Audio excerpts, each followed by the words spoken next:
is one of the largest and most well-established blockchains, and it's based on a proposal from Vitalik Buterin in 2013. It was publicly available in 2015. Since it is open source, it's very easy to use it for private blockchains. Ethereum is not just a platform, but also a programming language running on a blockchain, so we can build and publish distributed applications called dApps. Ethereum has its own cryptocurrency called Ether that in many ways is similar to Bitcoins. One benefit with Ethereum is that it has very fast transaction times, where the block time is set to a few seconds as compared to minutes for Bitcoin. This can make it more suitable for applications where you need fast response, for example, checkout payments and rapid workflows. Another big thing about Ethereum is that it has a method for funding transactions depending on their computational complexity, bandwidth use, and storage needs. This is different from the Bitcoin blockchain, where transactions compete equally with each other. This means that you can pay to get faster transactions. We'll discuss this more later. The proof of work that other blockchains is using has had some negative impact, where there are large computing campuses solving hard problems just to prove that they put work into it. This is a big waste of resources, and Ethereum is moving more towards proof of stake, where they use direct economic stake instead of proof of work. With all the fuss around Bitcoins and other blockchains to choose from, you'd probably ask why I want to use Ethereum as the base for this course.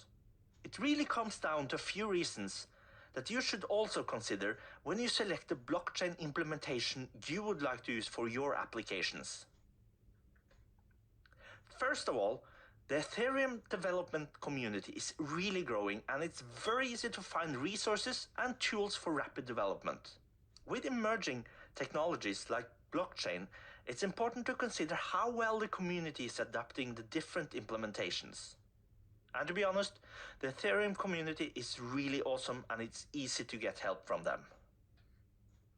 Ethereum has learned quite a bit from the Bitcoin development as well, and it's by many considered to be an evolution of this. It really targets application development well with an easy-to-use contract language. Later in this course, we'll be spending 2 modules working with this. It's also rather easy to set up your own private blockchains and test implementations. Ethereum also has a broad commercial adoption, especially at the enterprise level, and it fits well into enterprise solutions and existing architectures. Ether is the currency that is used with Ethereum. You can use it like any other cryptocurrency, and it's the base for paying for transactions in Ethereum. It's traded under the ETH symbol, and there are many ways to trade Ether. My current favorite is to use Coinbase.com, which is a very simple solution to get started. If you consider to invest in Ether, you should understand that this is a very volatile currency, at least for now. Ether has seen some really big ups and downs, and it's not uncommon that it fluctuates more than 20% on a weekly basis. You should be very careful about investing, but if you have money to spare, investing in Ether can be a very good investment over time. Or, as with any cryptocurrency or new investment possibilities, you could end up losing everything you have invested. Like all currency, Ether also has denominations to make it easier in daily use. Currently, there are 12 denominations, and they are generally given names inspired by those who have been a big influence to Ethereum. The currently smallest used denomination is Wei, and 1 Ether is 1 quintillion Wei. Finne is also quite often used, and 1 Ether is 1000 Finne. Sabu has of course also gotten its own denomination, and 1 Ether is 1 million Sabu. When denominations get larger than 1 Ether, we use K Ether, where the K stands for kilo, meaning that 1k ether is 1000 ethers. The same with M ether, where the M stands for mega, G ether meaning giga ether, and so on. When talking about ether, you should also be aware that there exists something called Ethereum Classic that is traded under the symbol ETC. The reason it exists is because of something called a DAO hack. The DAO is a decentralized autonomous organization that is funded on the blockchain. They have a crowdfunding contract on the Ethereum blockchain and were able to raise a large sum of money. Unfortunately, there was a weakness to the contract that made it possible to create a sub-DAO and drain funds from it. After a while, there was a vote in the community to make a hard fork at the blockchain, essentially putting all the funds back as they were at the time of the hack. This is a good example of the community coming together to solve a problem. But this also leads to a basic question.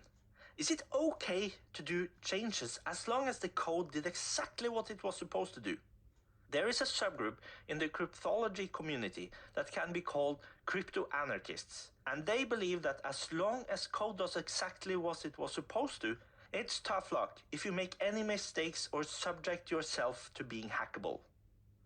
The vote to create a hard fork show that most of the community disagree with this. But it will be very interesting to see what will happen the next time something similar happens to the public Ethereum blockchain, or other blockchains for that sake. As mentioned, the Ethereum blockchain has a broad enterprise support, and in 2017 the Enterprise Ethereum Alliance was created. Appearing on these slides, you are seeing the logos of the launching members of the alliance. Their goal is to build and support the Ethereum blockchain. Their mission statement is as follows: learn from and build upon the only smart contract supporting blockchain currently running in real-world production to define enterprise-grade software capable of handling the most complex, highly demanding applications at the speed of business.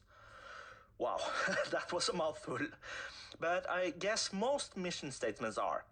Your takeaway from this should be that the Ethereum blockchain is at least something that has a lot of major players investing into it and a lot of companies willing to support it. Let me just quickly introduce the concept of distributed applications. We will go into this into much more detail in later modules. In a traditional application architecture, we could have a service setup that would provide the application with storage, data logic, and user credentials. A client would run an interface of some kind, and these would have a set communication channel. With distributed applications on the blockchain, this can be constructed a bit different. Shared data is available on the distributed blockchain and exists in many locations, so it doesn't matter if one of the servers goes down. The same applies to the data logic, where the logic is shared on the blockchain. So, as soon as you upload a contract to the chain, it will spread and execute the same regardless of where you run it from. The client in a distributed setup also looks a bit different, since it will be responsible for storing its own user credentials and typically store more of the application data. Building applications this way will make your solution very resistant to system failure, and it means that they can fully operate without a centralized system. You can still have functionality in the client for updates towards a centralized system, but you should ensure that your client does not rely on anything centralized. When deploying code to Ethereum, we will create smart contracts built in a language called Solidity. Let's spend some time looking at what smart contracts mean in the context of Ethereum. Smart contracts are pieces of code that live on the blockchain and execute commands exactly how they were told to by a shared logic. The contracts make up what will be the data logic for our distributed applications. They can read other contracts, make decisions, send ether, and they can execute other contracts as well. Contracts will exist and run as long as the network. They will only stop to run if they run out of transactional funding, or if they were programmed to self-destruct. In every distributed system design, it is crucial to have a well-functioning model for protecting the system from unwanted attacks. A general principle should be to make it harder to attack than to defend it. It's hard to do in the physical world. Just consider protecting a building. It's very expensive to put up protection and 24/7 security. However, it's quite inexpensive to build a bomb that will destroy the building. In the digital world, this can be done differently. Just consider using hashing algorithms. They are inexpensive to use, but they're very expensive to crack. When protecting the blockchain against unwanted behavior, we want to use a payment model that will be fair priced if you use the system as intended, but very expensive if you try to do malicious things to it. This is where the concept of gas comes in. Gas is the internal pricing for running transactions or contracts in Ethereum. The reason for this is to have a unit that is separated from the current value of Ether. Just think about it like you would for a car. The amount of gas it uses is related to how fast you want it to go, and the price of gas goes up and down, and it's not statically linked to the value of the currency. The amount of gas that a contract or transaction uses depends on the operations needed to run it. There are prices based on computation, memory, bandwidth, and storage needed, to mention a few. These factors are added together and will make up the gas needed to run the contract or transaction. If you do not have the Ether to cover all the gas requirements to complete running your code, the processing aborts and all intermediate state changes roll back to the pre-transaction snapshot. The gas used up to the point where execution stopped were used after all, so the Ether balance of your account will be reduced with the price for the gas already spent. The term transaction, when used in Ethereum, means to refer to the data package that stores a message to be sent from an externally owned account to another account on the blockchain. A transaction contains the receipt of the message, a signature identifying the sender, a value field, which is the amount of weight to transfer from the sender to the recipient, a gas price value representing the fee the sender is willing to pay for gas. The higher price you're willing to pay, the higher miners will rank your work. There's also a start gas value, representing the maximum number of computational steps the transaction executed is allowed to take. Think of this as a measurement of the gas tank of a car when fully filled. This would be the maximum cost, and it will make sure that you are not able to start infinite loops in your code. It is also important to the miner to get an estimate over how much they can earn by doing the transaction, since the only way for them to know for sure is after the execution. Since an out-of-gas exception is practically a waste of money for a sender, it is always better to overestimate the start gas a little bit than to underestimate. But you should be careful of setting a too high value as well, because miners might penalize transactions where there is a big difference between the start gas and the actually consumed gas. You also have an optional data field which can contain a message sent to a contract. We will look more into this when we start to develop our own smart contracts. Okay, now let's have a look at the effect of setting the different levels for start gas and gas price. If we set the start gas to too low, the transaction will probably not be sent to miners and you will get an intrinsic gas too low. The same is true if you set a too low gas price. Miners will ignore the transaction and rather select transactions they can make money on. Setting gas price too low is a bad idea, since you will be getting an out-of-gas error and the transaction is rolled back. But as mentioned, you will still be charged for what you have used so far. If you set a low gas price, the transaction might be mined slower and put in a later block, depending on the current load of the miner. Medium start gas and gas price is generally the ideal level and where you should try to aim. I'll show you how to estimate this later in this course. If you set the start gas too high, it might result in a delay of getting mined, since the miners will think that it will need a lot of resources and must wait for availability.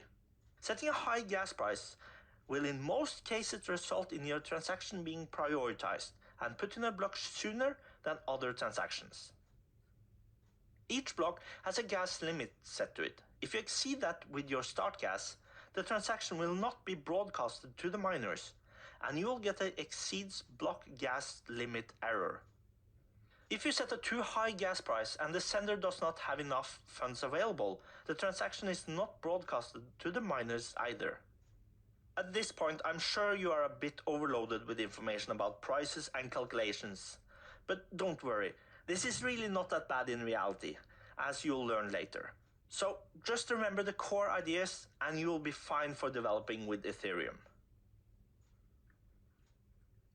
Proof of work is the mechanism that works with Bitcoin, the current version of Ethereum, and many other blockchains. As I mentioned in the beginning of this module, this mechanism has been criticized for the environmental damage and electricity costs associated with the mining process. Some mining operations also use environmentally unfriendly energy sources. Just to put some aspect to this, the Bitcoin proof of work mining is said to consume the same amount of electricity per year that is consumed by a whole mid-sized European country. In proof of work, a person might take $10,000, use it to buy a mining computer with specialized hardware, and start participating in the network. The mining will then be producing blocks and getting rewarded for the work in the form of cryptocurrency that can be spent. Proof of stake attempts to resolve these issues by removing the concept of mining entirely and replacing it with a different mechanism. In proof of stake, one could take the same amount of money and convert it into cryptocurrency straight away. As with proof of work, the more you put in, the more you can expect to get out. In the time of recording this module, this is currently not implemented for Ethereum, but it is expected to be that at a later stage, so I just wanted to make you aware of the thoughts around this.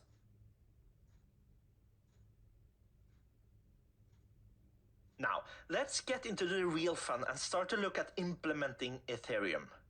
There are many ways to set up and work with Ethereum, and in this course, we will be focusing on working with Ethereum on the Microsoft Azure platform. Azure is a cloud platform from Microsoft, and by using it, we can also quite easily leverage the other aspects of the platform as well. This includes application hosting, storage, identity management, and security, to mention a few. A consortium in the context of Ethereum means a collaboration between supporting members of a blockchain with underlying infrastructure. This could, for example, be a set of organizations that would like to work together and form their own privately shared blockchain.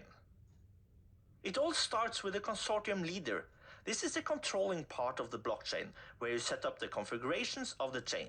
This includes creation of the Genesis block and initial allocations of Ether to the default account. One important thing to note is that when we are setting up a consortium, this will be a private blockchain that is isolated from the public Ethereum blockchain. Ether from a private blockchain cannot be exchanged directly with Ether from the public blockchain. After the leader is set up, additional members can join in with their infrastructure.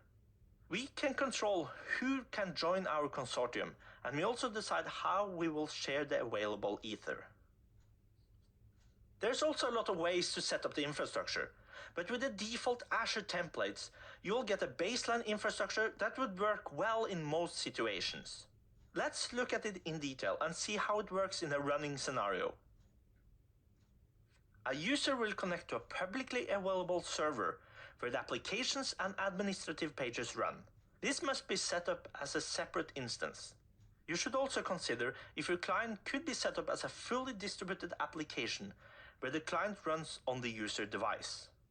The application server is set up so that it can make a call into a virtual private network, where it will hit a load balancer that will make a call to one of the many transactional nodes. With the default template, those nodes that are handling the transactions are isolated from the mining nodes, and the mining nodes are not accessible from outside of the virtual private network.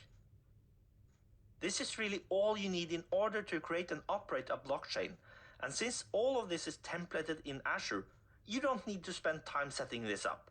It will be done automatically for you.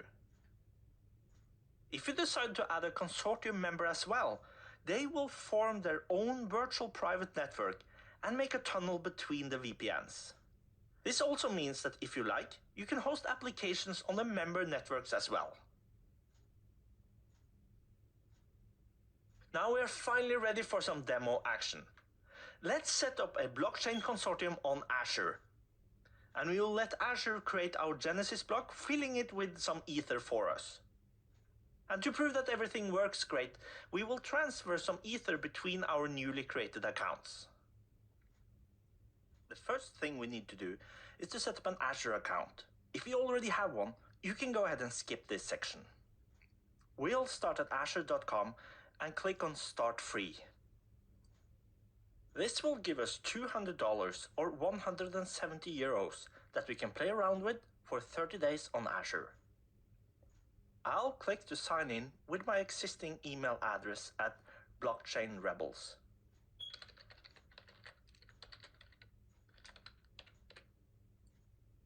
We need to fill in some information here, and as a security measurement for myself, I'll not show you what I enter in this video, and I'll skip to the end of the wizard shortly. You'll need to have your phone and a valid credit card available for identification purposes. They will not charge anything to the card unless you explicitly transition to a paid offer. Okay, now I've skipped to the part where identification steps are completed, and I'll click on Sign Up. At the top of the screen, you'll see a link for the portal, and clicking this will bring up our dashboard.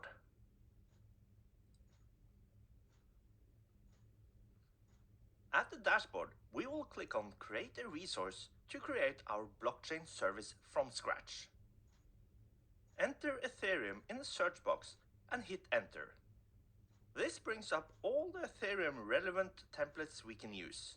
We will select the Ethereum Proof of Work Consortium. You should be aware that these templates are under constant development, so the name of the template might change over time. We will keep the deployment model suggested and click on Create. In this demo, we are creating a new network, but if we wanted to join an existing network, we could enter the information here. And to keep this demo simple, we are creating a standalone setup. If you want others to be able to join your consortium, you need to select the consortium option. Since this template will be creating a lot of different resources, we can use a resource prefix so that it is easy for us to keep the items separated. We will use the prefix BCH for now. The VM username is the username that we will be using when we are connecting to our nodes. For authentication, we can select between the SSH public key, which is absolutely the safest, or to use a password. To keep it simple for now, we will use a password. If you're going to use this for production, you should of course set up a paid subscription. But for this course, we will continue to use the free trial subscription, or as in my case, the free subscription that comes with Visual Studio Professional with MSDN. A resource group is a collection of resources that can share the same lifecycle, permissions, and policies. To keep things tidy, we will create a new resource group called BlockChain. You should select the location that is closest to where your solution will run. I'll keep the Northern Europe and click on OK. The template we are using supports setting up in multiple regions from the get-go. This is very good for performance and to ensure high availability. To save costs for you now, we are starting with one region and use North Europe as the region we are deploying to. You should of course select the region that is closest to your users. We can now select the number of mining nodes that we want to start with. This can be up to 15, but we will keep the minimum for now, which is 2. Depending on the use of the chain, we should consider what type of storage we will use. Basically, the difference is that you get a much higher disk I/O with a premium, since that option will use solid-state disks instead of standard magnetic drives. We can then select what kind of resources we would like to have at our mining nodes. These have a big range in both price and performance, and there is a lot to select from. If you click on the line, you'll see an estimated price for each of them. And here you can see it varies how many virtual CPUs we are getting, what kind of RAM we're having, the different data storage, etc, etc. But for us, the D1 V2 is good enough. Now we must make the same considerations for our transactional nodes. We will keep the default setting here as well, where we only get one transaction node. Since we can have many members of a consortium, we differentiate them by ID. Since we are creating the first part of our consortium, we will use 0 as our ID. The network ID can be considered the name of our Ethereum network that we'll be setting up. Only nodes that share the same network ID can pair with each other. If we want, we can provide a custom Genesis block here. This is, for example, useful if you want to set an existing account to be used as the default account or default settings for the chain. However, we want Azure to create a Genesis block for us, so we keep the value. We must, however, set a password that will be used for the default account. It's super important that you remember this password. To generate a private key for the Ethereum account, we will need to provide a passphrase. I'm going to enter a simple one here, but you should really use a generator for this and save it somewhere safe. The OMS, or Operations Management Suite, is a service that helps us to monitor and analyze our system while running. But this is out of scope for this course, so we will disable monitoring. Let's review to see that everything looks good and click on OK.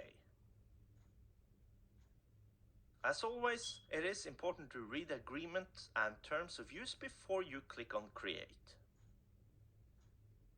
It will now take some time until the deployment is done, but I'll edit out the waiting time. There we go, the deployment is now complete. Let's have a look at the deployment by clicking on Resource Groups in our dashboard. Here we can click on our resource group called BlockChain. You'll see a list over all the resources that was created by the template we used. Let's click on Deployments to get some information about them. Look at the list and you should find an item that begins with Microsoft Azure Blockchain that we can click on.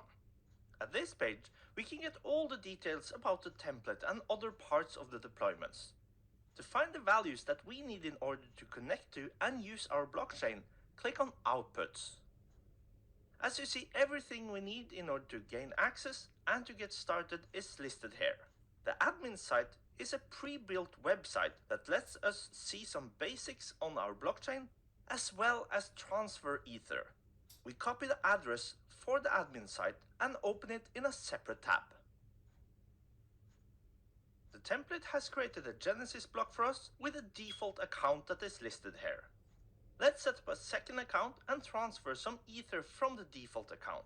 But first, let's go back to the Azure tab and copy the link to the Ethereum RPC endpoint so that we have that in memory. We are now going to use a wallet application called MetaMask. It's a really good wallet application for development and testing. MetaMask is an extension to Chrome, so we will need to install it first. We click on the upper right icon and get to the settings. Here we must click on Extension and we'll scroll down to get more extensions. We will search for MetaMask and click on Add to Chrome. You should now see a Fox icon in the upper right corner. Read the terms of use and click on Continue. Enter a secure password that you will remember. It will then create a set of words that you can use to restore all your accounts. You should keep this safe, especially if you're going to use this for real Ether. We are now connected to the Ropsten testnet, and as you see, we are given some Ether to test with. Unfortunately, this is also only for testing, so we cannot exchange it for real Ether. We will now connect MetaMask to our newly created blockchain, and we do that by clicking on Settings. Here you will paste the URL that we copied earlier and click on Save. MetaMask will now refresh, and as you see, we are now connected to our blockchain. If you look at this, our account now has 0 Ether in this chain. We will now use the admin page to transfer Ether to our account. So we click on the copy symbol to copy the address to our newly created account. After that, we go back to the admin tab. We scroll down and we paste in the address. When we click on submit, we will send 1000 Ether from our default account to our newly created account. If we open MetaMask now, we should see some Ether coming in quite soon. Wow, fantastic. As you see, our transfer is complete and our blockchain is confirmed to be working. We are now ready to start developing with our blockchain. In this module, we started by discussing the what and why of Ethereum. We looked at the execution and funding model of Ethereum before we went into distributed applications. Then we finally started to look into an actual implementation template and the resulting infrastructure. After that, we finished by creating our own blockchain on Azure using the consortium leader template. Making money is fun, so we transferred our freshly made Ether between our accounts. Now, in the next module, I will show you how you can set up your test and development environment with ease. I'll make sure not to skip anything,